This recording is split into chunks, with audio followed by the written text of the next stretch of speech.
Welcome into Extra Time. We're all going out tonight. The boss is taking us out for dinner. Ooh. So let's get this, what can possibly go wrong?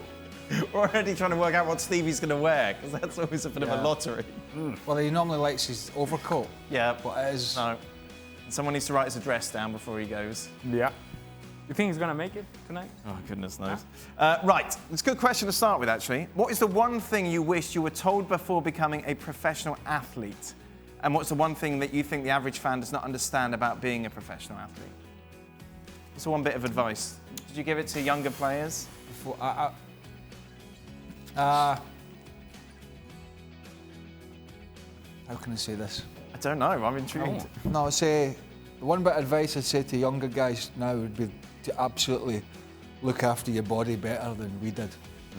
We didn't have all the nutrition plans and the checks and stuff, and we had carte blanche basically just to go and have a booze and shove any old nonsense, burgers and whatever. Stevie did in abundance, by the way. Didn't really and has continued. And keeps going. So I would say Do you think it affected, when did you retire, 31? Yeah, there's no doubt alcohol consumption, for example, and the 90s in particular in the UK, the 80s and 90s, late 90s, it was very prevalent for a team to bond by going out. Yeah. And it has been scientifically proved that stuff like that makes it more difficult for muscle injuries to repair themselves and heal. And so basically you're doing yourself a disservice. So I'd have been able to play, if I'd have been today, I'd have been able to play longer. Sure. Basically. Yeah, I would say, when kids are coming up, right? And those that have the talent to make it all the way through, when they're younger, they're much better than everybody else. And they're told by their parents and everybody else around them that you're so great, you're awesome, you're the best, you're fantastic, Timmy. Yep. We love you, Timmy. Oh, go on, Timmy. Yeah, go on, Timmy. Yeah. At some point, somebody's got to grab Timmy and say, you can work on this, you can work on this, you can work on that. As good as you think you are, there's somebody else right now who's working and you're not, right? That in itself is a message that has to be prevalent for all younger players. What was the second question? What do they not understand about being a professional athlete? Well, that it's not just Saturdays. Right. If people, they see you show up at the game and they're like, well, he's ready to go. In order for you to do that, there's a lot that goes into it and a lot of sacrifice. And people may not quite appreciate that because they just show up, they got their popcorn, they got their nachos, hey, we're ready to go. They should be ready to go as well. And it's a lot of a physical and emotional sacrifice to be ready to go every week.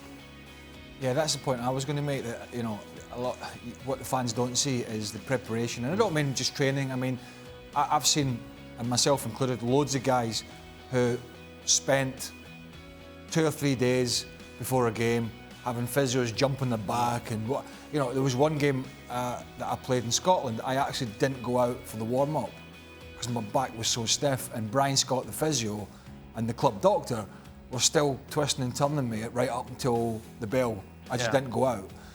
That was an extreme case. But, guys like all these top players that, Messi's and Ronaldo's and all that, not them all, but a lot of these guys are taking injections before I don't mean like illegal injections, I mean like numbing injections. There's lots, absolutely, so much goes on behind the scenes before you get on the field. You go in the back room and there's a doctor, and there's a guy with a needle, and here we go. And you're not asking the question, is this good for me? Is this bad for me? It's like, no, this is what I need in order to be able to go out and play. While the fans expect you to perform at a certain level, and you expect to perform at a certain level. Yeah. And you're not right physically, but it's your responsibility to be out there. Is your pre-game routine similar, Ian? A couple of injections? Just usually lost in a lot of quite boring notes, to be honest with you. I'm just we thinking about hear all Craig of those, there. don't worry. Craig would have played longer, but he'd have had a whole lot less fun. Yeah, that's very true. Yeah, it was good times. I do think that. A whole lot I always less think stories. the players in the past, I think, probably had a much more fun around the game. Obviously, these days it's all a little bit strict and everything's a little bit hermetically sealed. What Ian does before games, particularly ones down in Houston. Of course you did. You called that game together in And Houston. particularly ones around the times where it's the anniversary of the moon landing. Right. He makes. yeah. He makes lots of references Oh, yes. during. Is Is that right, Ian? Yes, I did make one or two, and I think it upset Craig that night. I think that's enough. That's enough moon landing stuff. About 70 minutes gone. So I don't know. As I said to him at the time, it's just as well somebody called Armstrong wasn't playing in the game. One small step. Lift-offs and everything he was giving it. That would annoy you. Barcelona can't find a few extra million to land De Ligt, but they can commit $500 million to bring back Neymar, the guy who left so he could write his own story away from Messi's shadow. Really? So what's the question? Why are they so heavily... But they shouldn't, to be honest with you. I don't think if you're Barcelona, you want to go back down that path and what it may do financially against you in the future. And so I would be far more fiscally responsible and just, if you cannot drive the price down, then forget it. We move on with what we have. Does Mr. Burley approve of Scott McTominay as a defensive midfielder? Time will tell. Mr. Burley, huh? Imagine if he was your teacher. Time will Mr. tell. Burley. He's a young boy. He's got a chance. Like lots of them. It's not easy to stay there. You know, Stuart Robson was a school teacher once. Imagine that. What? Imagine that. Was he? Yeah. I bet he was a nosy one. Nosy. A lot of wingbacks. There's a lot of wingbacks. Lots of going anger, on. I imagine. Yeah, For Ian Darke, your most heated game that you've ever called? Well, I did get advance notice of this one, and I'd have to go back to January 2005, the Arsenal-Manchester United game, the latest and a lot of very heated ones. Remember that day when Vieira and Roy Keane were going at it hammer and tongs in the tunnel even before the teams had come out, and Graham Poll had to shout out, "That's enough." Well, that whole night, I mean, it was like the blue touch paper the whole night long. It was a really combustible night, and it was a great game as well. United won it 4-2, but there were a lot of games like that between United and Arsenal. I did that Pizzagate as well, Pizzagate game. So Van Nistelrooy won it, Martin Keown. Which game was that? Was that the 2005 one, Ian?